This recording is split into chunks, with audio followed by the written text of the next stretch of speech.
अथ श्रीकाशी विश्वनाथाष्टकं स्तोत्रम्।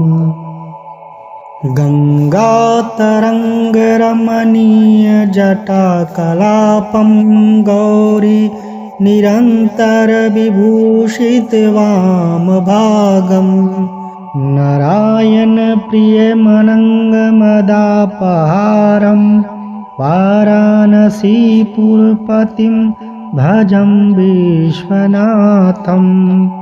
वाचामगोचरणेकगुणस्वरूपं वागीशविष्णुसुरसेवितपादपीठम् वामेन विग्रहवरेण कल्त्रवन्तं वाराणसीपुरपतिं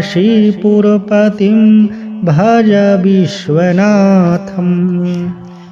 भूताधीपं भुजगभूषणभूषिताङ्गं व्याघ्राजिनाम्बरधरं जटिलं त्रिनेत्रं पाशाङ्कुशाभयवरप्रदौ शूलपाणिं वाराणसीपुरपतिं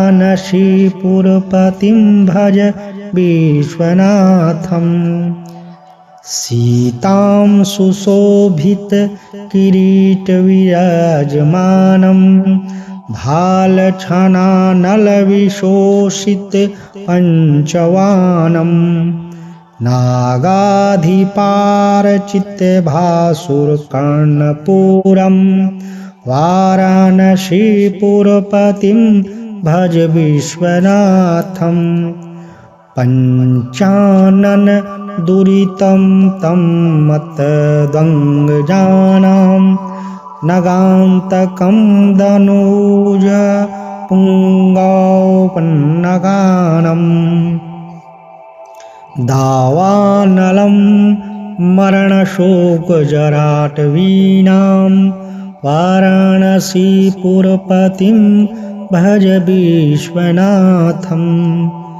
तेजोमयं सगुणनिर्गुणमद्वितीयम् आनन्दकन्दं पराजितं प्रमेयं नगात्मकं सकलनिष्कलमान्तं रूपं वाराणसीपुरपतिं भज विश्वनाथम्।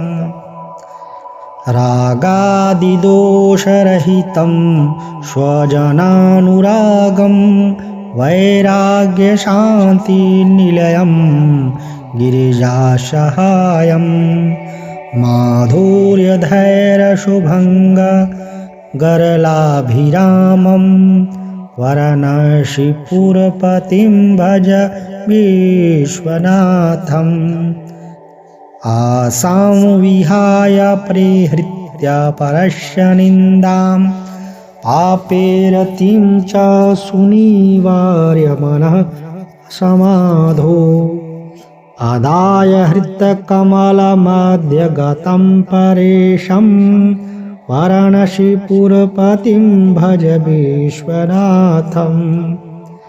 वाराणसीपुरपतेः स्तवन् शिवस्य व्याख्यातमष्टकमिदं पठते मनुष्यः विद्यां श्रियं विपुलसौख्यमनन्तकीर्ति सम्प्रायादेहविल्ले लभते च मोक्षमा। विश्वनाथाष्टकमिदं यः पठेत् सन्निधौ शिवलोकमवाप्नोति शिवेन सह मोदते।